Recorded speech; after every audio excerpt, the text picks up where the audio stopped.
ទិញផ្ទះនៅជ័យក្រុងតម្លៃ$30,000ជាងដាក់ជួលបានថ្លៃត្រឹមតែ$500ចុះបើទិញខុនដូនៅក្នុងក្រុងហើយនៅមាត់ទន្លេបែបនេះពីបន្ទប់គេងតម្លៃ$10,000ស្ដើងដាក់ជួលបានថ្លៃរហូតដល់ទៅជិត$1,000តើមួយណាចំណេញជាងខុនដូ World Aston ឥឡូវនេះកំពុងតែលក់ប្រហោយយូនីតចុងក្រោយទៅលើពីបន្ទប់គេងដែលមានទេសភាពស្អាតហើយជាមួយទំហំធំបែរទៅចំទន្លេជាមួយនឹងទន្លេបាសាក់ទន្លេមេគង្គក្រោមហើយបងអាចទិញភ្លាមចូលនៅបានភ្លាមជាមួយនឹងការដាក់ជួលបានថ្លៃរហូតដល់ទៅជិត$1,000ហើយជាមួយនឹងលក្ខខណ្ឌបង់ប្រាក់រហូតដល់ទៅ36ខែដែលអត់គិតការប្រាក់ហើយបងមាន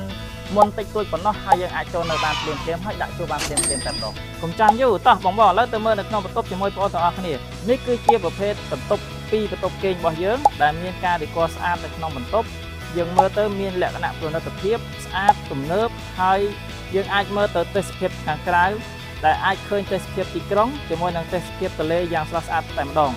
មិនត្រឹមតែប៉ុណ្ណោះបងខុនដូរបស់យើងគឺមាននៅ facility ជាច្រើនដូចជាថែនៅជាប់នឹងមាត់ទន្លេពញនេឋានហាងកាហ្វេម៉ាតហើយយើងមានអាងហែលទឹកនៅលើអាកាសកន្លែងហាត់ប្រាណ steam sauna rooms បញ្ជាក់ជូនណាបងសម្រាប់ប្រភេទទីបន្ទប់គេង promotion នេះគឺមានតាមមួយយូនីតប៉ុណ្ណោះសម្រាប់បងមកមុនគេនឹងទទួលបានតម្លៃល្អនេះមុនគេហើយសម្រាប់ព័ត៌មានបន្ថែមបងអាចធ្វើការតម្លាក់លេខឬក៏ឆាតមកកាន់ page ខាងបងដោយផ្ទាល់